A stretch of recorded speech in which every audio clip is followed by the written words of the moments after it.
जन्म मृत्यु सुख दुख या तो गोटे माने मुद्दार दुईटी पार्श्व तेणु किसी जेटा संभव अवश्य भावी दुख कर समस्त आम बहुत खुशी आज आम समस्ते एकत्रित होते आपण बहुत बहुत धन्यवाद जे आपण मैंने दुई दी थर आम मान एत बड़ बड़ आयोजन कर गोटे क्षय थाए समस्ते मन रखिए हो क्षय हो क्षय परस्पर अंगांगी भाव जड़ित जेटा हो कहीदेवा ना क्षयटा चली आस क्षति निश्चिंत हम तेणु प्रत्येक समय को आम निश्चित भाव जगिवा आउ काम करवा जीवन तो यही 40 वर्ष भितर मोर अनेक किसी अनुभूति एतिक समय संभव ना खाली एति कह प्रत्येक मुहूर्त आम सका शोवा बेले जब केवल ईश्वर को ध्यान दबा ताले आम समस्त काम सुचारू रूपे हो जाए मोर निजर अनुभूति माने मु आपनको फर्स्ट आपने निजे अनुभव करेंगे बिछना उठा पूर्व किए भगवान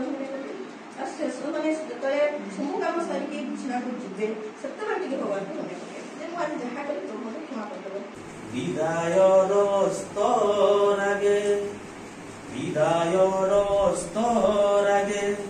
ममतार सोना रंगी खरा विदायर स्तरागे ममतार सोना रंगी खरा ए विदाय नाम मात्र आपण आमर चिर पासरा विदायर स्तरागे ममतार सोना रंगी खरा ए विदाय नाम मात्र आपण आमर चिर पासरा संगीतर सुरे আজি अदेखा लुहर रागिणी किए बा पारिछि देई मन ठारू मनर मेलाणी किए बा पारिछि देई मन ठारू मनर मेलाणी प्रथा आज मैडम मान काली आम मान समस्त दिन दिन जीवन पड़े तेणु यहाँ मानिना पड़े सत्य प्रथम आम ये ऑफिस को पशि जाऊ केवल मैडम दुई को चेयर उपर समस्त नजरटा पड़े क्या सामने अच्छे से कौन पाखना जाए तेणु से सुजोग मिलना सबुदिन मैडम मान हस समूह को आम निहाती मिस करूँ मीठा कथा मिस करूँ भल पाइबा मिसी जीवा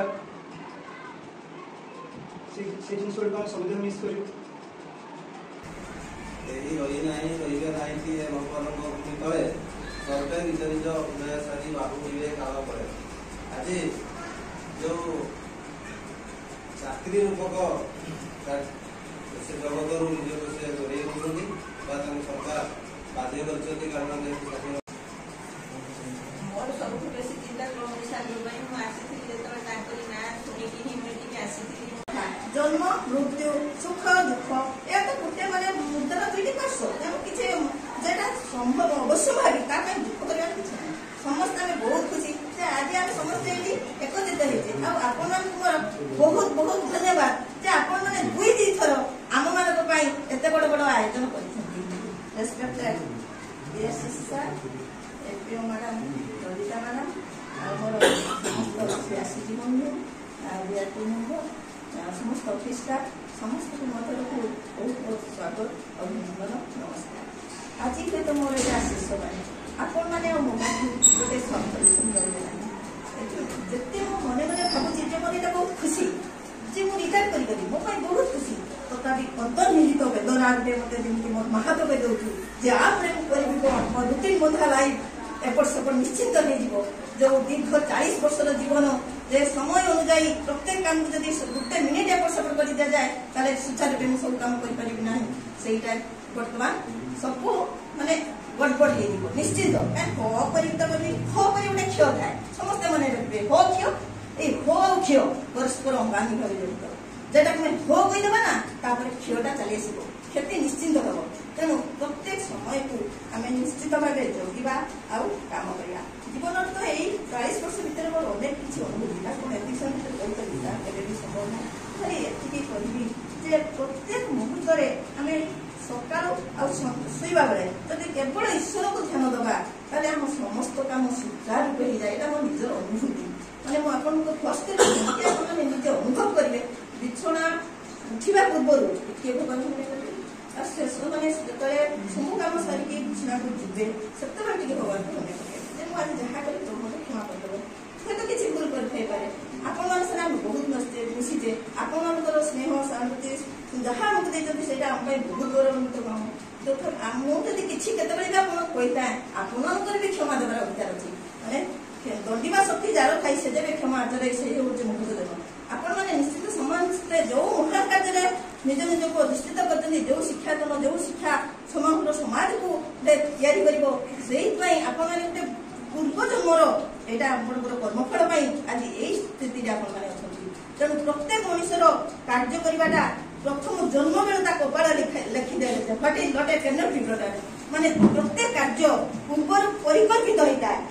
ଯେମିତି ସେଦିନ ଯୋଉ ସନ୍ଧ୍ୟାବେଳେ ମୁଁ ଗଲି ଏଇ ଅଫିସରୁ ମୁଁ କହିଥିଲି ମୁଁ ଜାଣିଥିଲି ମୁଁ ସତରେ ପଡିଯିବି ଗୋଟେ ମଜାରେ ଜୋକରେ କହିଥିଲି ଯେ ଆଜି ସାର୍ ଏତେବେଳେ ଛାଡ଼ିଲେ ସନ୍ଧ୍ୟା ହେଲାଣି ଆଉ ମୁଁ ମାନେ ନରେ ଶୁଣିବି କାଲି ଏବେ ମ୍ୟାଡାମ ଚାଲିଗଲେ କିନ୍ତୁ ମୁଁ ଚାଲିଗଲିନି। ସେଇଟା ତ ବହୁତ ସୌଭାଗ୍ୟ। ମୁଁ ଚାଲିଗଲି ମୁଁ ପଡିଲି ମୁଁ ଯେତେବେଳେ ପଡିଯାଏ ତାପରେ ମୁଁ ଭାବେ ବଞ୍ଚି ନା ବଞ୍ଚି ମୁଁ ବଞ୍ଚିଛି। ଭଗବାନ ବହୁତ ଧନ୍ୟବାଦ ଦିଏ ଯେ ପ୍ରଭୁ ମତେ ବହୁତ ଘାତ ପ୍ରତିଘାତ ବହୁତ ବିପଦ ଆପଣଙ୍କୁ ସେ ହିଁ ମତେ ରକ୍ଷା କରିଛନ୍ତି। ତେଣୁ ତାଙ୍କଠାରୁ ଦୁନିଆରେ ବଡ ମୋ ପାଇଁ କିଛି ନାହିଁ କି ଅନ୍ୟମାନଙ୍କ ପାଖରେ ଅଛି ନାହିଁ ମୁଁ ଜାଣେନି। ଆମର କେବଳ ତାଙ୍କୁ ହିଁ ଭରସା କରିବା ବିଶ୍ୱାସ କରିବା ସେ ଆମକୁ ପ୍ରତ୍ୟେକ ମୁହୂର୍ତ୍ତରେ ଯେତେ ବଡ ଅସୁବିଧା ହଉ ମାନେ ପାହାଡ ଭଳିଆ ଯଦି ଆସିଥିବ ବିପଦଟା ସେ ଗୋଟେ ଗୁଡି ଭଳିଆ ଆପଣଙ୍କ ଠାରୁ ଦୂରେଇ ଯିବ। ତେଣୁ ତାଙ୍କ ଉପରେ ପୁରା ଦୃଢ ବିଶ୍ୱାସ ଆଉ ଭରସା ରଖନ୍ତୁ। ମୋର ଆପଣମାନଙ୍କ ପାଖରେ ଏତିକି ହିଁ ନିବେଦନ। ଆଉ ଜୀବନଟା ତ ଆପଣଙ୍କର ଲମ୍ବା ଲାଗି ପଡିଛି। ତେଣୁ ପ୍ରତ୍ୟେକ ମୁହୂର୍ତ୍ତରେ ଆପଣ ନିଜ କାମକୁ ସଠିକ ଭାବରେ ଠିକ ଭାବରେ କରିବା ପାଇଁ ନିଶ୍ଚିତ ଚେଷ୍ଟା କରିବେ। ଆଉ ପୁଣମଣି ସାର୍ଙ୍କୁ ଏଥିପାଇଁ ଧନ୍ୟବାଦ ଦେବି ଯେ ତାଙ୍କର ସହନୀୟ ଶକ୍ତି ଧୈର୍ଯ୍ୟ ଶକ୍ତି ଏତେ ବେଶୀ ଯେ ଯେଟା କି ତୁଳନାର ବାହାରେ।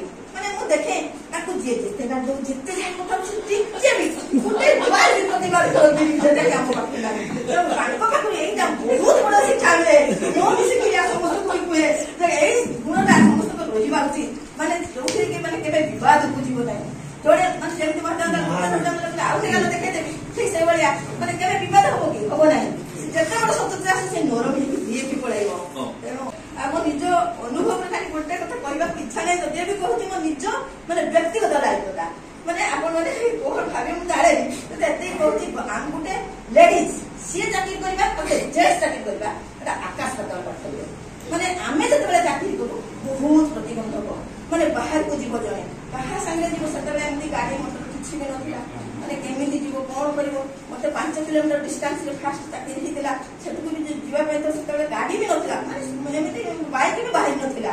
ତେଣୁ କେମିତି ଯିବି କଣ କରିବି ବହୁତ ଅସୁବିଧାରେ ମୋର ବଡ ବାପା ଜଣେ ମତେ ନେଇକି ଯାଉଥିଲେ। ସିଏ ବହୁତ ଏଜେଡ ହେଇଥିଲେ ବହୁତ ଜଣ ମାନେ ଯୋଉ ବୁଢାଢିଆ ଲାଇନ ସେଠି ବହୁତ ମାନେ ଥାଏ କଣ ଉଠାଣି ଗୋଡାଣି ମତେ ଇଚ୍ଛା ମାନେ ମୁଁ ଭାବେ ମୋ ବୁଢା ବାପାଟା ସିଏ କେତେ କଷ୍ଟ ପାଇବ ମୁଁ ଅଧେ ବାଟ ଚାଲି ଚାଲିଯାଏ ବୁଢାପା ତୁମେ ଚଳା ମୁଁ ଟିକେ କର ମୁଁ ଚାଲି ବହୁତ ବାଟ ଚାଲିଯାଏ କାହିଁକିନା ମୁଁ ଭାବେ ତାଙ୍କୁ କାହିଁ କଷ୍ଟ ହବ ମୋ ପାଇଁ ସିଏ କାହିଁ କଷ୍ଟ ପାଇବେ।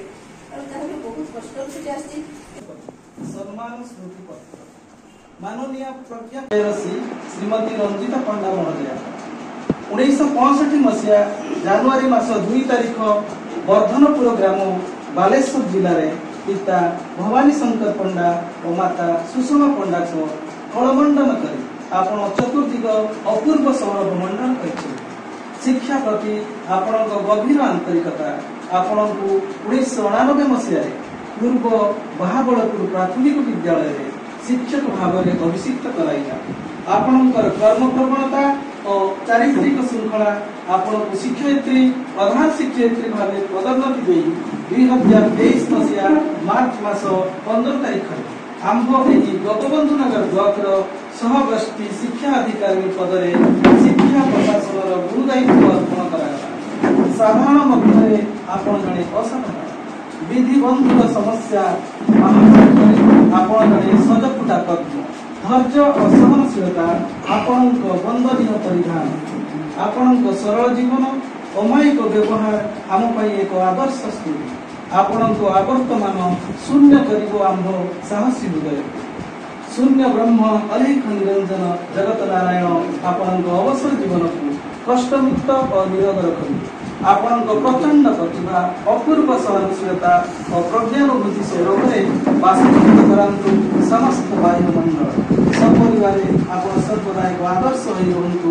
ଆପଣଙ୍କ ସ୍ମୃତି ନିରବଚ୍ଛିନ୍ନ ଭାବେ ନିର୍ଝରିତ ହେଉଥାଉ ସମସ୍ତ କର୍ମକ୍ଷେତ୍ରରେ। ଆପଣଙ୍କ ଗୁଣ ପ୍ରଶଂସକ ଗୋପବନ୍ଧୁ ନଗର ଗୋଷ୍ଠୀ ଶିକ୍ଷା କାର୍ଯ୍ୟାଳୟର କର୍ମଚାରୀ ଓ ଆଞ୍ଚଳିକ ସାଧନ କେନ୍ଦ୍ର ସଂଯୋଜକ ସମ୍ମାନ ସ୍ମୃତି ପତ୍ର ମାନନୀୟ ପ୍ରଜ୍ଞା ପ୍ରେୟସୀ ଶ୍ରୀମତୀ ଆରତୀ ରାଉତ ମହୋଦୟ 1965 ମସିହା ଜାନୁଆରୀ ମାସ 22 ତାରିଖ ପିତା ଅନନ୍ତ ପ୍ରସାଦ ରାଉତ ମାତା ରଜନୀ ରାଉତଙ୍କ କଳମଣ୍ଡନ କରି ମୟୂରଭଞ୍ଜ ଜିଲ୍ଲା ରୋଦଡ଼ିଆ ଗ୍ରାମରେ ଭୂମିଷ୍ଠ ହୋଇ ନିଜର ପ୍ରଚଣ୍ଡ ଧୈର୍ଯ୍ୟ ଓ ସରଳ ଅମାୟିକ ଗୁଣରେ ଆପଣ ସହଯୋଗିତ କରିଛନ୍ତି ସମଗ୍ର ଉଦଳା ଉପଖଣ୍ଡ ଅଞ୍ଚଳ। 1981 ମସିହାରେ ବାର୍ଷିକ ହାଇସ୍କୁଲ ସାର୍ଟିଫିକେଟ ପରୀକ୍ଷାରେ ଉତ୍ତୀର୍ଣ୍ଣ ହୋଇ ଶିକ୍ଷା ଗ୍ରହଣର ଗଭୀର ଉତ୍ପ୍ରେରଣାରେ ଉଦ୍ଭୂତ ହୋଇ 1994 ମସିହାରେ ଆପଣ ଜଣେ ତାଲିମ ପ୍ରାପ୍ତ ସ୍ନାତକ ଭାବେ ନିଜ ଯୋଗ୍ୟତା ହାସଲ କରିଛନ୍ତି। ଶିକ୍ଷା ଓ ଶିକ୍ଷକତା ପ୍ରତି ଆପଣଙ୍କ ଗଭୀର ଆନ୍ତରିକତା ଆପଣଙ୍କୁ 3/11/1986 ମସିହାରେ ଶିକ୍ଷୟିତ୍ରୀ ଭାବେ କପ୍ତିପଦା ବ୍ଲକ ଜାମୁଡିହା ପ୍ରାଥମିକ ବିଦ୍ୟାଳୟରେ ଶିକ୍ଷକ ଆସନରେ ଅଭିଷିକ୍ତ କରାଇଲା। ପଦୋନ୍ନତି ଅନୁକ୍ରମରେ ଆପଣ ପ୍ରଚଣ୍ଡ ଧୀଶକ୍ତି ଓ ଅପୂର୍ବ ପ୍ରଜ୍ଞା ଯୋଗୁଁ ଆପଣ ପଦୋନ୍ନତି ହୋଇ 2023 ମସିହା ଏପ୍ରିଲ ମାସ 6 ତାରିଖରେ ଆପଣ ଆମର ଗୋପବନ୍ଧୁ ନଗର ବ୍ଲକରେ ସହଗୋଷ୍ଠୀ ଅଧିକାରୀ ରୂପରେ ଯୋଗଦାନ ଦେଇ ଆପଣ ଜଣେ ଉତ୍ତମ ଶିକ୍ଷକ ପ୍ରଶିକ୍ଷିକାର ପ୍ରମାଣ ଦେଇଛନ୍ତି। ଆପଣଙ୍କ ସରଳ ନିଷ୍କପଟ ସହନଶୀଳ ବ୍ୟକ୍ତିତ୍ୱ ମନ୍ତ୍ରମୁଗ୍ଧ କରିଛି ସମସ୍ତ ଶିକ୍ଷକ ଶିକ୍ଷୟିତ୍ରୀଙ୍କୁ। ଶିକ୍ଷା ପ୍ରଶାସନରେ ଆପଣଙ୍କ ଦାୟିତ୍ୱବୋଧତା ଓ କର୍ମଚାତୁରତା ସର୍ବଦା ଅତୁଳନୀୟ ଅଟେ। ଆପଣଙ୍କ ଶିକ୍ଷାଦାନ ପ୍ରଣାଳୀ, ଛାତ୍ର ବତ୍ସଳତା, ସରଳ ବ୍ୟକ୍ତିତ୍ୱ ଓ ସରଳ ଜୀବନଶୈଳୀ ସର୍ବଦା ବନ୍ଦନୀୟ। ଶିକ୍ଷା ପ୍ରଶାସନର ପ୍ରଳୟ କାଳରେ ଆପଣ ହେଉଛନ୍ତି ଅମାବାସ୍ୟାର ପୂର୍ଣ୍ଣଚନ୍ଦ୍ର। ସମସ୍ୟା ସମାଧାନରେ ଆପଣ ହେଉଛନ୍ତି ସୁଦକ୍ଷ।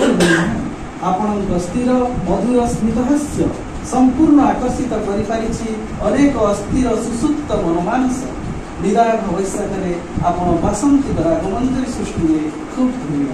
କର୍ମକ୍ଷେତ୍ରରେ ଆପଣଙ୍କ ଆବର୍ତ୍ତମାନ ସଦା ସ୍ମରଣୀୟ ଓ ଅତୁଳନୀୟ।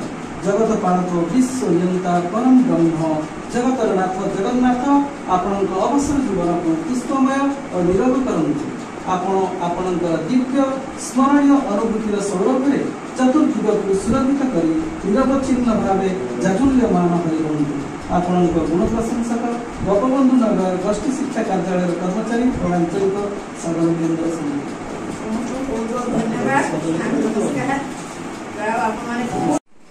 Ready?